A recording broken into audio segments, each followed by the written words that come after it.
के बैठे हैं। क्या आप बता सकते हैं कि आप ये अनिश्चितकालीन आंदोलन किस लिए कर रहे हैं? देखिए आशीष जी, आपने एक योजना का नाम सुना होगा, जल जीवन मिशन, जो भारत सरकार और उत्तर प्रदेश सरकार की एक महत्वाकांक्षी योजना है, जिसके तहत हर घर नल से जल पहुंचाने का सरकार ने लक्ष्य रखा था।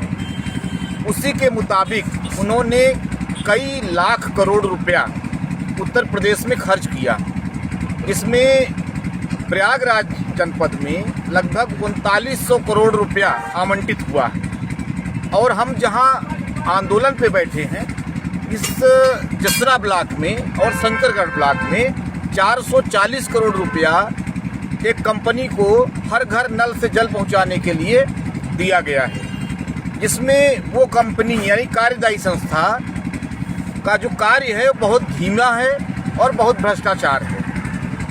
तो भारतीय किसान संगठन ने निर्णय लिया कि हर घर नल से जल पहुंचाने के लिए क्यों न हम लोग प्रयास करें। इसी प्रयास के तहत पहले हम लोगों ने ज्ञापन सौंपा एसडीएम को, डीएम को, तहसीलदार को और जल निगम को, लेकिन कोई सुनवाई नहीं हुई। मजबूरी में फिर हम लोगों को सत्याग्रह पर बैठना पड़ा और हम लोगों ने ठाना है कि सत्याग्रह के माध्यम से हर घर नल की जो योजना है, उसमें जो लाखों परिवारों से जुड़ा मामला है, इसके लिए हम लोग इसके योजना में जो भ्रष्टाचार हो रहा है उसका खुलासा करेंगे। तो कल जो है यहाँ जल निगम के अधिशासी अभियंता प्रवीण पुट्टी जी आए थे, हम लोगों से बात किया। तो उन्होंने कहा कि जल जीवन मिशन का काम इसलिए अधूरा है क्योंकि सरकार पैसा नहीं दे रही है, यानी कार्य करने के लिए धनराशि आवंटित नहीं कर रही है। उन्होंने कमिश्नर के द्वारा अधिशासी निदेशक डॉक्टर राजशेखर को जो पत्र लिखा गया है धनराशि उपलब्ध कराने के लिए, वो भी हम लोगों को उन्होंने दिया, जिसमें कहा गया है कि वास्तव में जल जीवन मिशन के लिए जो धनराशि है वो उपलब्ध नहीं हो रही है। तो हम लोगों ने प्रवीण पुट्टी जी को 1 हफ्ते का समय दिया है कि आप लेटरबाजी कर लीजिए, अन्यथा हम लोग खुद मुख्यमंत्री से मिलेंगे और धनराशि की मांग करेंगे। दूसरी तरफ जो काम हुआ है, जैसे उदाहरण के तौर पर जसरा और शंकरगढ़ में, यहाँ हजारों जगहों पे जो पाइपलाइन बिछाई गई है, तो सड़कें खोदी गई और सड़कें खुदाई तो करके पाइपलाइन डाल दिया, लेकिन आज तक जो है वो सड़क मेंटेन नहीं हुई।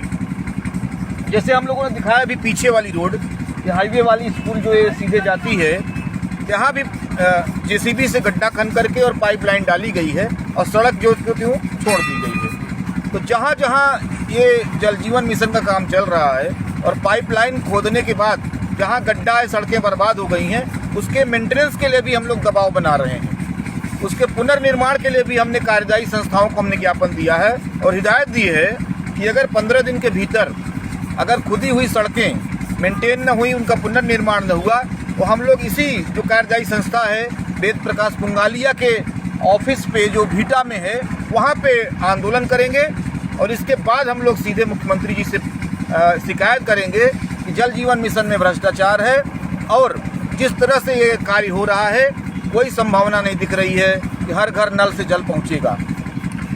आपका ये आंदोलन का आज कौन सा दिन है? देखिए, सत्याग्रह आंदोलन का आज चौथा दिन है।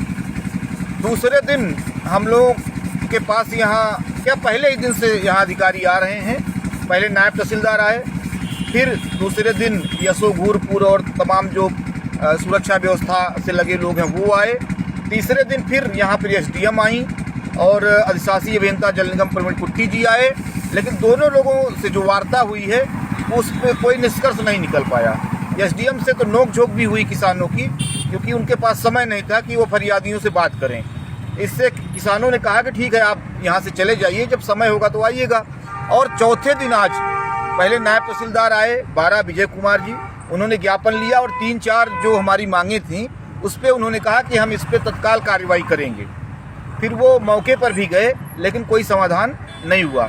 इसके बाद जो है 12 तहसीलदार रोशनी सिंह भी आई, उनको भी ज्ञापन सौंपा दिया गया है और 4 शिकायती पत्र भी दिए गए हैं। उन्होंने कहा इसका अध्ययन करके हम इसका निष्कर्ष निकालेंगे और समाधान निकालेंगे।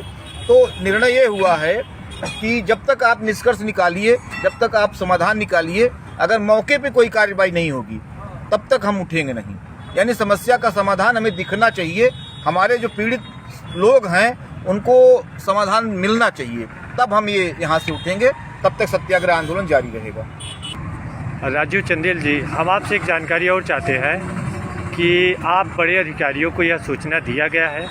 देखिए, पहले आंदोलन करने से पहले हम लोगों ने एसडीएम बारा को ज्ञापन सौंपा और वो ज्ञापन हमने LIU के माध्यम से शासन और प्रशासन को भिजवाया है। तो जहाँ तक हमें जानकारी है कि हम लोगों की जो समस्याएं हैं, जो मांग पत्र है, ये उच्च अधिकारियों तक पहुँच चुका है और एसडीएम के हाथों हम लोगों ने सौंपा था। उन्हें 1 हफ्ते का समय दिया था। 1 हफ्ते के भीतर अगर किसी भी समाधान पे आप पहुँचती हैं तो ठीक है, नहीं तो हम आंदोलन करने को बाध्य होंगे। उसी के तहत हम यहाँ पे बैठे। आपका जो आंदोलन है बहुत ही सराहनीय है और आप बहुत ही अच्छा कार्य कर रहे हैं और मैं इसका काफ़ी प्रशंसा करता हूं और मेरे तरफ से जो मदद होगा मैं करने के लिए तैयार हूं। आप से एक छोटा सा सवाल और रहेगा। यह जो आंदोलन चल रहा है कि ये सवाल है कि जल जीवन ये जो सरकार द्वारा चल रहा है, इसको लेकर आप कब तक आंदोलन करते रहेंगे? देखिए, इसमें हम लोगों का जो उद्देश्य है कि हर घर नल से जल जब तक नहीं पहुंचेगा, यानी टोटी खोलने पे पानी आने लगेगा, तब तक हमारा ये आंदोलन जारी रहेगा। ये अभी शुरुआत है। पूरे प्रयागराज मंडल के चारों जिलों में अभियान चला करके, जन जागरूकता करके हम लोग जल जीवन मिशन योजना को सफल बनाने का काम करेंगे। इसमें सरकार का सहयोग करेंगे और जो अधिकारी, कर्मचारी, ठेकेदार इसमें भ्रष्टाचार में संलिप्त होगा उसके खिलाफ दंडात्मक कार्रवाई कराएंगे। यही हम लोगों का मिशन है कि अंतिम दम तक नल से पानी गिरने लगेगा, तब तक हम आंदोलन चलाएंगे। सर, वैसे देखा जाए तो आप किसी परिचय के मोहताज नहीं है, लेकिन फिर भी मैं आपका नाम आपके मुझसे जानना चाहता हूँ। मेरा नाम राजीव चंदेल है।